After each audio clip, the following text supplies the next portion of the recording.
সম্মানিত ভিউয়ার্স, আসসালামু আলাইকুম। স্বাগত জানাচ্ছি আমি গোলাম সামদানি আমাদের আজকের এই এপিসোডে। Make you the lighter in the dark whole.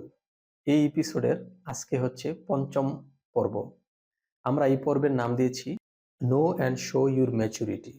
এক্ষেত্রে নো হচ্ছে understanding your familiarity and be aware of information. On the other hand show হচ্ছে your display or visibility of what you know. So আমরা আজকে আপনাদের সাথে এই এপিসোডে 5টা ইস্যু নিয়ে কথা বলবো। তো প্রথম ইস্যুটাই হচ্ছে understanding your roles and position. আপনি আপনার অর্গানাইজেশনের ফর্মাল স্ট্রাকচারে যেখানেই অবস্থান করেন না কেন, আপনার কিন্তু 4টা পজিশন এবং 4টা রোলস রয়েছে। আপনার 4টা পজিশনের প্রথম পজিশনটা হচ্ছে আপনার বসের কাছে আপনার একটা পজিশন রয়েছে। আপনার সাবঅর্ডিনেটস অথবা আপনার জুনিয়র, আপনার মেম্বার্স যারা আছে তাদের কাছে আপনার একটা পজিশন রয়েছে। আপনার কলিগ, পিয়ার গ্রুপ অথবা আমি আমার ভাষায় লেভেল কলিগ বলি, আপনার লেভেল কলিগ যারা আছে তাদের কাছে কিন্তু আপনার একটা পজিশন রয়েছে। অন দ্য আদার হ্যান্ড যারা আউটসাইডার্স আছে, যারা end users, customers, other stakeholders, markets, তাদের কাছে কিন্তু আপনার একটা পজিশন রয়েছে। সো আপনি কিন্তু 4টা পজিশন হোল্ড করেন। এই 4টা পজিশনের পাশাপাশি আপনারা কিন্তু 4টা রোল প্লে করেন। আপনার বসের কাছে আপনার একটা পজিশন আছে। আপনার বস আপনার কাছে কি এক্সপেক্ট করে? আপনার বস আপনার কাছে অ্যাসিস্ট্যান্স এক্সপেক্ট করে। Because you are the good assistant of your boss, of your superior. So তার কাছে আপনার রোলটা হচ্ছে অ্যাসিস্ট্যান্স। আপনার যিনি জুনিয়র আছেন, আপনার যিনি মেম্বার্স আছেন, তার কাছে আপনার রোলটা কি হবে? সে কিন্তু আপনার কাছে কি মনে করে? সে মনে করে you are the representative of the upper organisation. You are the responsible for the works of upper organisation. Number 3 তে এসে দেখুন, আপনার যিনি কলিগ আছেন, আপনার যিনি পিয়ার গ্রুপ আছেন অথবা আপনার যিনি লেভেল কলিগ আছেন, তিনি আপনার কাছে কি এক্সপেক্ট করে? Cooperation, so sharing. সো তার কাছে আপনার রোলটা কি হবে? কোঅপারেশন।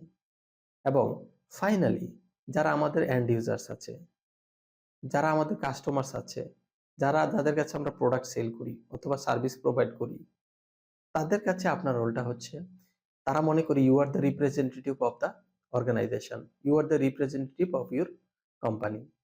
দ্যাটস ওয়াই তারা কিন্তু আপনাকে পেলে তাদের যত সুবিধা অসুবিধা আছে সব আপনার সাথে শেয়ার করার চেষ্টা করে। Because they think you are the representative of the company. So you have to show your maturity to your members, to your management about the level of understanding of your roles and position. Number 2 এসে আমরা বলছি understanding the standards of your organisation. সম্মানিত viewers, আপনি যেই প্রতিষ্ঠানেই কাজ করেন, যে অর্গানাইজেশনেই কাজ করেন, আপনি আপনার অর্গানাইজেশনের একটা কালচার আছে। আপনার অর্গানাইজেশনের কিছু প্র্যাকটিস আছে, কিছু বেস্ট প্র্যাকটিস আছে। আপনার ইন্ডাস্ট্রির একটা প্র্যাকটিস আছে। আপনার এনভায়রনমেন্ট আছে। আপনার কতগুলো পলিসিস আছে। আপনার কতগুলো রুলস আছে, রেগুলেশনস আছে, ফ্রেমওয়ার্কস আছে। দেখুন, এগুলো সম্পর্কে আপনাকে কিন্তু খুব ভালোভাবে জানতে হবে two make yourself as a future leader. এবং পাশাপাশি আপনাকে কিন্তু সেই এবিলিটিটুকু থাকতে হবে যে how I am able to show my maturity to train up my members. এই সকল ইস্যুগুলো আপনি কিভাবে তাদেরকে ট্রেন আপ করেন? That's very important to make yourself as a future leader. Number 3 এ এসে আমরা বলছি problem awareness and problem solver.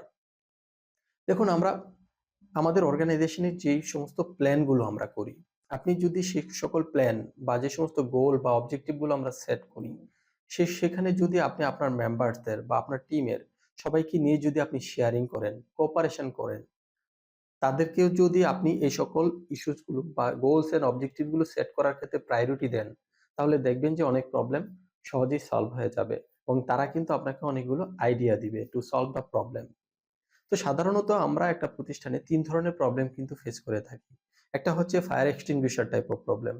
যে সকল প্রবলেম গুলো ইতিমধ্যে হয়ে গেছে, সেগুলো যাতে ভবিষ্যতে আর না হয়, সেগুলোকে আমরা বলছি fire extinguisher type problem.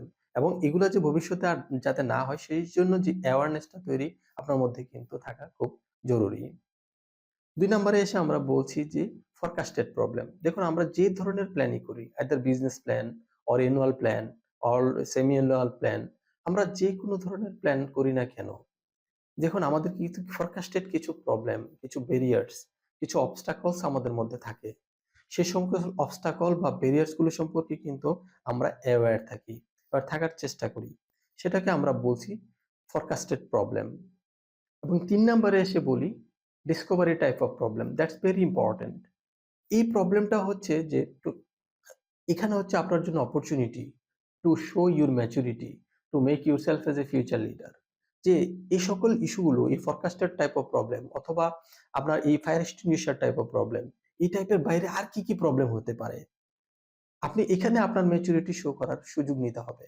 So ladies and gentleman, আমরা অবশ্যই এই ডিসকভারি টাইপ অফ প্রবলেম আর কি কি হতে পারে সেটা নিয়ে আমরা অনেক বেশি অ্যাওয়ার থাকবো এবং সেটাকে ফাইন্ড আউট করার চেষ্টা করব two make yourself as a future leader. এবং আমরা যে সকল ইস্যুস গুলো আমি আলোচনা করলাম, এই ধরনের প্রবলেম গুলো নিয়ে আমরা আলোচনা করলাম, এই সকল প্রবলেম গুলো সম্পর্কে অ্যাওয়ার করার এবিলিটি কিন্তু আপনার থাকতে হবে টু ইউর মেম্বার্স।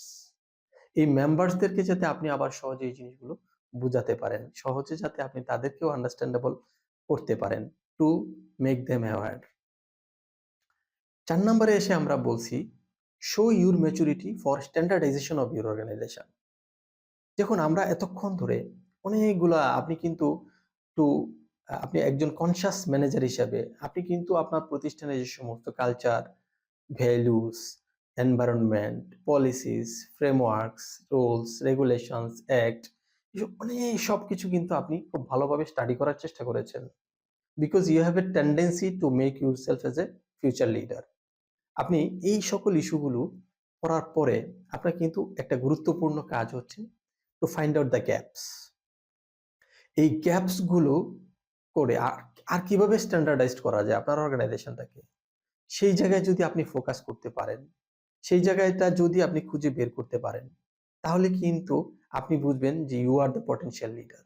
এবং আপনার পাশে যারা থাকবে, আপনার মেম্বার্স যারা, আপনার অর্গানাইজেশনের টপ ম্যানেজমেন্ট থেকে টপ টু বটম সবাই কিন্তু বুঝবে যে you are the potential leader or you are the high performer and high potential. দেখুন আপনি আপনার ম্যাচুরিটিটাকে ওই জায়গায় শো করার চেষ্টা করুন to find out the gaps for further standardisation of your organisation. And finally এসে আমরা বলছি that's very important, take an action plan. আমরা অনেকগুলো গ্যাপ খুঁজে বের করলাম, আমরা আরো 4টা ইস্যু আজকের এই এপিসোডে আলোচনা করলাম।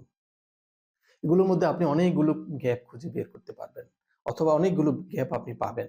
আপনি যদি সেটা একটা অ্যাকশন প্ল্যান আকারে আপনার ম্যানেজমেন্টের সামনে উপস্থাপন করতে পারেন, তাহলে কিন্তু you are the potential leader. আপনার সম্পর্কে তারা একটা অন্যরকম মেসেজ পাবে। আপনার পটেনশিয়ালিটি, আপনার ক্রিয়েটিভিটি, আপনার নলেজ, আপনার নো হাউ, এগুলো সম্পর্কে কিন্তু তারা একটা গুড মেসেজ পাবে, আপনার সম্পর্কে একটা ভালো ধারণা পাবে।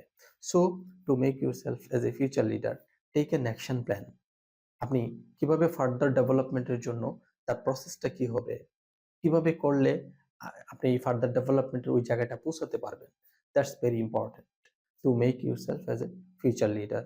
সো আমরা আশা করি আজকের এই এপিসোডটি আপনাদের কাছে খুবই গুরুত্ব বহন করবে এবং আপনারা এটাকে বাস্তবে একটু প্র্যাকটিস করার চেষ্টা করবেন।